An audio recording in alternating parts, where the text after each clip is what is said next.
We're now joined by members of the National Championship UCLA Bruins team. We're joined by head coach Marguerite Awazaza. Very good. How about that? Much better. Great improvement. Along with student athletes Lauren Brisky, Mary Carmen Reyes, and Raylan Turner. We will have Coach with an opening statement, followed by questions for the student athletes. Once they are finished, they will be able to go on, and then we will have questions from Coach. A reminder to Zoom, if you have a question, please just raise your hand in the Zoom. We'll get to you in the order we receive them in the room. We'll take questions after Coach. Your opening statement. All right, wow. First, as always, I know I speak for the whole team and the whole program when I say this experience, this entire week has been absolutely unforgettable. And so we want to thank every single person who's been involved, from NCAA who hosted us to everyone here in Raleigh who's hosted us. You guys have done an incredible job, and we couldn't be more thankful for your hospitality and just the event in general. Also want to congratulate and thank North Carolina. That's a program that I think anybody involved in college soccer has always looked up to.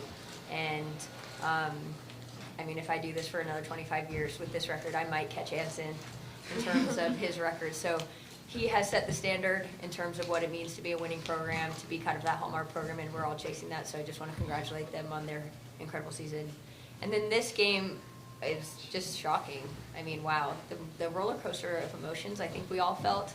I cried many times during that game, happy and sad, I think. So that was incredible, and I can't say enough about the belief this team has and the care that they have for each other. We've said from the very beginning of these playoffs that our care for each other, our love for each other, and love for this program is what's going to carry us through. And I think you saw that tonight. To be down 2-0 with 10 minutes left, to be down a goal with less than a minute left, and to come back and then not even go to PKs but win in overtime is something incredibly special. And it speaks to just the character of these three players and, of course, the entire team. So thank you, guys. Questions in the room front. You're only out there for like 65 minutes. One time this season against UCLA, so after that much time, how tired are you from playing center for 55 minutes? Not at all, obviously. No, never. I'm never tired. I mean, obviously, playing a 4-3-3 against a 3-5-2 is a little difficult in the midfield, having to basically play like a 1v3, sometimes 1v4. So it's a discipline piece, like Mark said.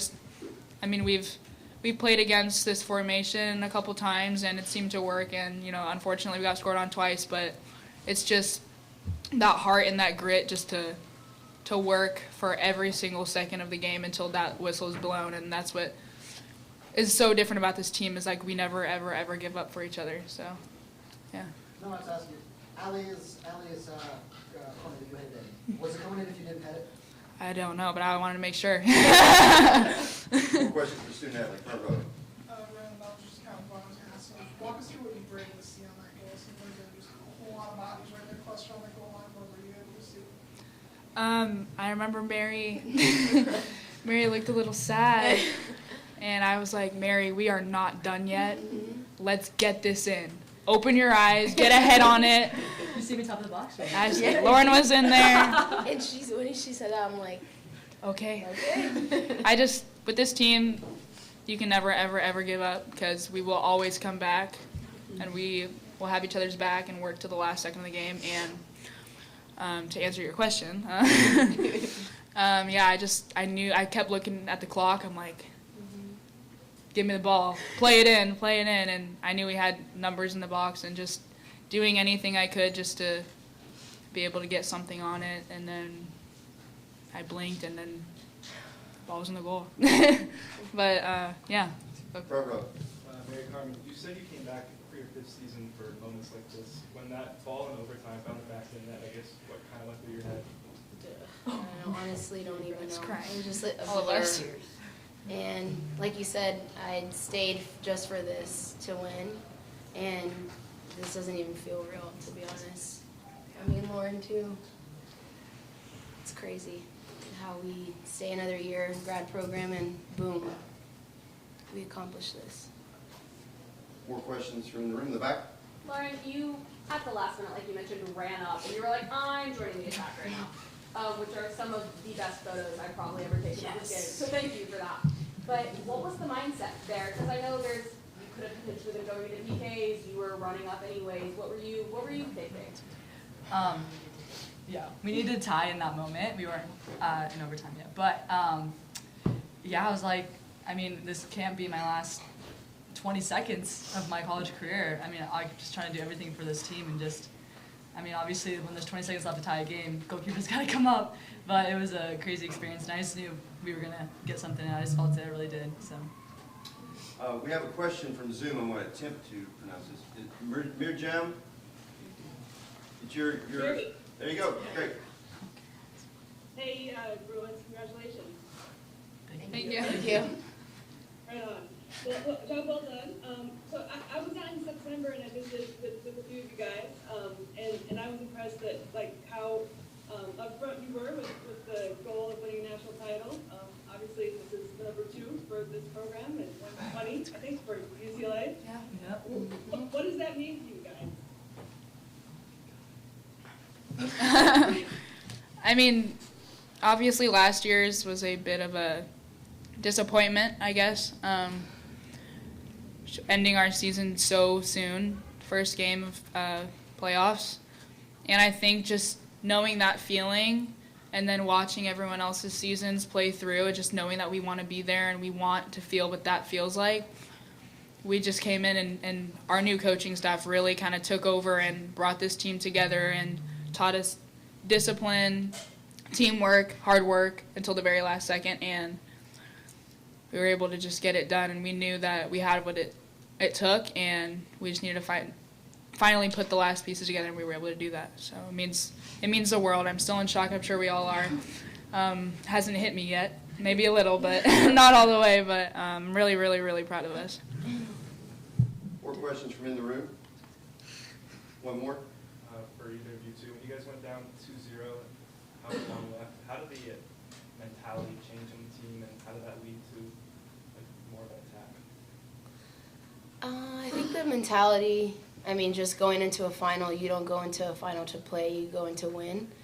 And I think just having that and looking around and everyone having the same, motivation, it just made it easier for us to keep attacking and create more chances to score. We have time for one more if anyone has one here in the room. All right, we're good. Student athletes, you're welcome to go celebrate. Thank you. Thank you. Congrats, you guys. Take your name. Congrats. Thanks. Thanks, guys. Ray, you don't need that, right? Oh my God. She already forgot. It's okay, they have some time off. Yeah, that's right. Okay, we'll open the floor to questions for Coach. Front row? Can you, I know we asked one of your players to do so, but can you take us through the goal with 16 seconds left, and also if you want to throw out a name that this goal will be remembered by forever, that would be nice too. Oh my gosh, I don't even know. It's like the Heartstopper or something. It was incredible. I couldn't even really see what was going on, to be honest. But I said it, or actually I don't think I even had the chance to say it at halftime. Maybe I did, that we were going to score on set pieces. And it's funny or ironic that I think this year we gave up maybe, I don't know how many goals, Liza would know more than me, but probably 60% of them plus were set pieces. And a few weeks ago, we really had to change our mentality about them. And we decided to try to be the aggressor to make sure that teams needed to be nervous when we had set pieces. And I told the team at halftime, like, we're going to get our chances, and we're going to score set pieces tonight.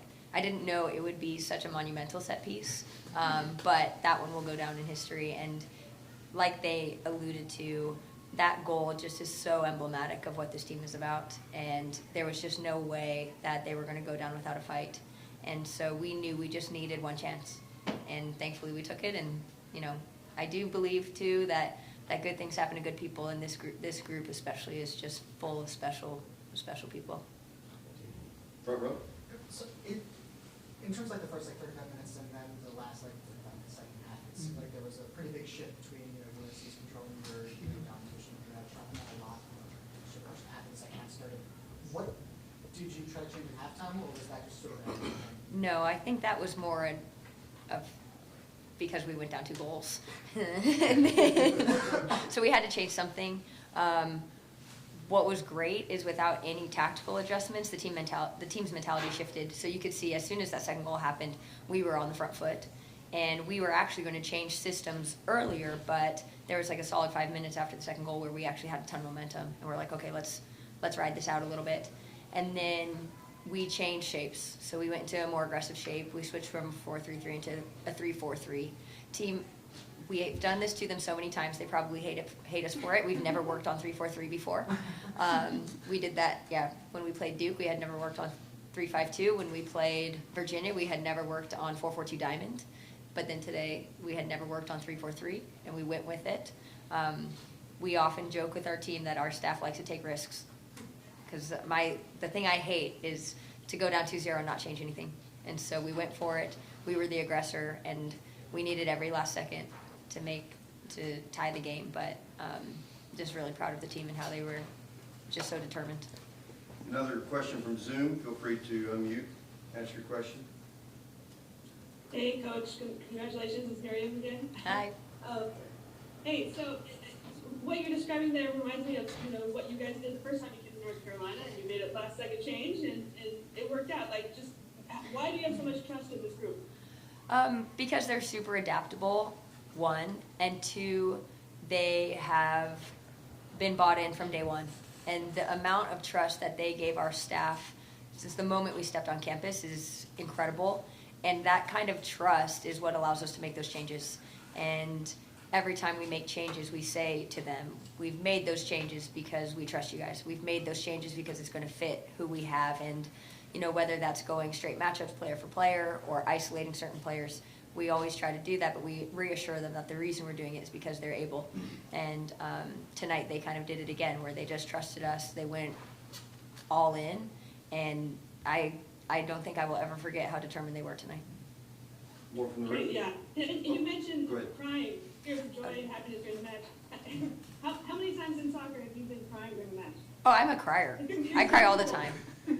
Yeah. I'm not ashamed.